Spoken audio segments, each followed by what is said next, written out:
Welcome to She Sells Radio. We are continuing our series today on prosperity laws, and we're kind of rounding the bend towards the end of this because this is really an October series. Again, whenever you're listening, this is perfect, but I have something very cool coming up for you in November, at the start of the new month, that I feel very inspired about and I'm excited to share. So stay tuned, because if you're listening to this in real time, November 1st, we're going to announce what we're doing. And I have a very, very special thing that's going to help you help you finish this year strong. We'll call it that. And with that, what I want to talk about today, and this actually ties right in, is this law of inspired action. So the law of inspired action is not a prosperity law per se, but all the laws tie in with your prosperity, with your results. And I want to speak to this one specifically. I don't think, at least when I think about the women in my programs and the women who I coach, it's like they don't have problems taking action. The challenge is usually what type of action is going to get you to the result that you're looking for. And are you in that loop of like just hustle and grind and burnout and feeling like it's never enough? Or are you in any sort of like doubting or insecurity around the actions that you're taking? This is where we can really apply this to help us stand in confidence and power with the actions that we take, and also get, I think, far greater results with less effort out of what we do. And I don't know about you, but in my life right now, I am all about that. Like I am all about, well, and again, it's not laziness, but there is a lifestyle that I really enjoy right now. And there is a pace of my life that I really enjoy as well. And it's not working 8 hours a day. It's not grinding like I used to. When I think back to Elyse in her 20s, it was so the hustle mentality. I think I actually still have a coffee cup that says hustle on it. But it was so that mentality. And it was like, we were going to the state fair this week, and we passed a building where a lot of people were parking because it's really close to the fairgrounds. And it was like 7 o'clock at night. And I could tell there were still people there working because the lights were on. And I was like, I used to be that person. Like, I remember that. And my husband was like, what were you doing there at 7 o'clock at night working? And I was like, it was literally just the mindset that the only way I can be successful is if I work longer hours than everyone, if I just keep pushing through and grinding, even though I didn't have the consciousness for it at the time. But as I look back on it, like I wasn't really getting anything done when I was there. It was more so that I could say that I stayed longer than anyone, and that, and because of that, it was like some sort of badge of honor I would wear. So, and I bet you may be able to relate in some way, shape, or form, because that is in many ways still what's rewarded in our corporate environment, or in our just the business world in general. And so this isn't about not taking action. In fact, it's actually the opposite.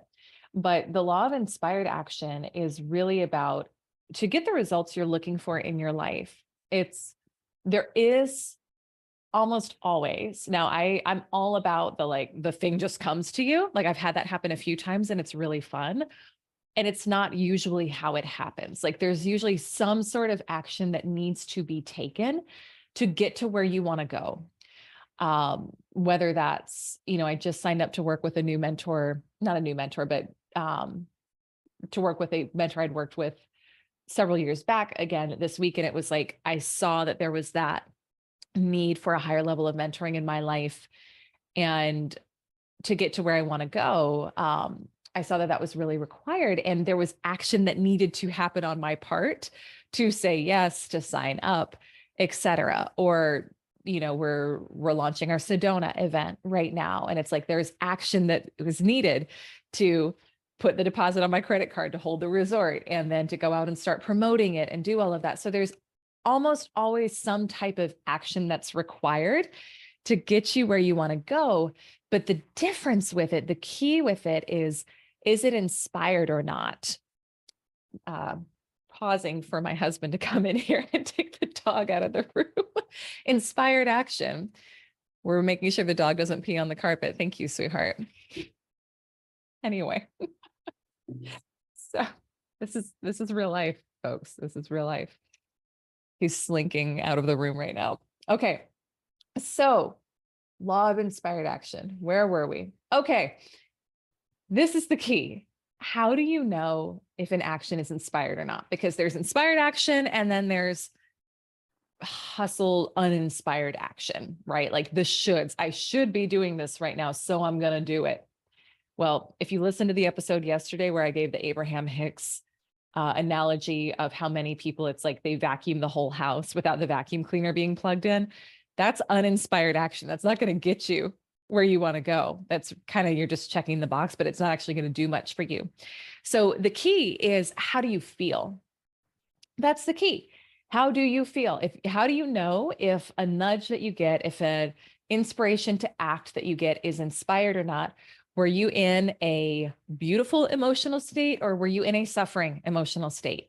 That's the difference. If you are feeling connected to your goal, if you are feeling excited, if you are feeling peaceful, if you're feeling at ease, if you're feeling calm, if you're even feeling like just a little bit hopeful, and you get that nudge to take some sort of action, your job is to act and to act on that thing as quickly as possible, not in like again, not frantic energy, but if you get a nudge, like if you're in sales and you get a nudge to reach out to somebody, your job is to do that. Like that is your job. I literally this morning had a nudge to reach out to somebody about our retreat.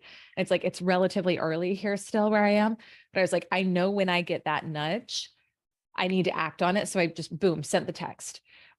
We don't need to overthink these things. Like, again, you don't see all the workings behind the scenes, but you will, when you're in that tapped in connected state, when you get the nudge is a really good time to act on it. It is the time to act on it, in fact. And sometimes it'll be something that feels like a big action, like sign up for this course or take this trip here, or reach out to someone you haven't talked to in years. I mean, maybe that feels big, maybe it feels small to you. I don't know. Sometimes it will be small. Read this book, search for this online, but our job is to follow those. That is the inspired action that will lead you one step further. And this is also part of why, I'm working with a number of women right now who are kind of in that in-between phase of like, they have something they've been doing career-wise. They have a vision for far more, whether it's launching a new business, whether it's adding on something to their existing business. And there can be this mentality of like, I have to have the whole blueprint for this thing first before I can go do it. Like I have to have the whole business plan. This is a lie. That is a lie. I have made a business plan when I was in my 20s again, and I didn't know any of this stuff. None of it worked out. Like it was frankly, a big waste of my time. Not that I didn't get something from like learning the process, but what I know now to be true is that when you're inspired, when you're really stepping into that expansion in your life, you're not going to see the how, but you will always get a next step. And so that is your job, is to take that next step and to act quickly when the nudge shows up, whether it is big, whether it is small. The other question that I get sometimes is like, what if I don't feel inspired to do anything? So there could be that, right? I have times where it's kind of like to me, it depends on the state. If I'm in a negative emotional state, I may feel inspired to reach out to someone, but it won't be like my most eloquent email, or it won't be my best decision for myself. So I aim to not take action at all in that state, if at all possible, and get back into connection with the vision, get back into inspiration about the goal. And from that place, act on inspiration. And then there's also times where you may just feel like you may just kind of, it's like, the thing is coming, you've done the work, you've taken the inspired action, and there's nothing strong coming to you, but you're still in this state of like peace and enjoyment and gratitude and just certainty and confidence. You just be there, right? Be there and follow the nudges. It won't take long before you get some sort of nudge to take another action. And that's fine, but we don't have to try to push it or force it if it's not coming to us. When we connect to the vision, that is when we want to act from that place. And the way that I think about it too is like, when the baby is in the womb, there's a lot that you're not doing. Well, there's actually a ton that you're doing. You're just not consciously doing it, but you're not consciously taking a lot of the action, right? And yet the baby is still being formed. And yet there is still a time to push. And you know when that time is. So, but if you get an inspired action along the way to take this childbirth class or go paint the nursery, it's like you follow that, right? Like you co-create. It's a co-creation process, but you're not feeling like you have to like force the whole thing, the whole process all the way through. So I hope this makes sense. This is the law of inspired action. It's a really fun way to live. And it's so much more powerful. This is where, when you're tapped in this way, one email will get you the result of 100 that you would have sent if you were in push and force and hustle mode, because it was actually inspired. So this is what I'm excited about in my life right now, is really trusting the process and trusting the inspired nudges and letting those be enough, because there's so much conditioning of like, have you like put in all the work? Have you checked all the boxes? Have you done all the things? Have you pushed harder than you did yesterday? And to me, that's not it. I'm about like, I will take all the inspired action in the world. I will do that. But anytime I fall into well, you should be doing more, the blah, blah, blah, this or that, I make less money, less happy, less successful. I've just seen it too many times in my life to be able to believe the other way anymore. So let me know what you think about this. I'm at Elyse Archer on all social. If you have not yet grabbed your Sedona ticket, oh my gosh, come get in the room with us. It's going to be incredible. January 17th through 19th in Sedona. You can go to ElyseArcher.com/Sedona. Check out the ticket options. We've got early bird pricing good through October 31st. And it's essentially an all-inclusive retreat once the event kicks off. So the ticket prices you see on there, they include your stay, your lodging at the most gorgeous resort you have ever seen. If you want to check it out, it's Enchantment Resort in Sedona. It's transformational. You're going to be getting direct personalized coaching from me. It's all about creating your quantum leap in 2023.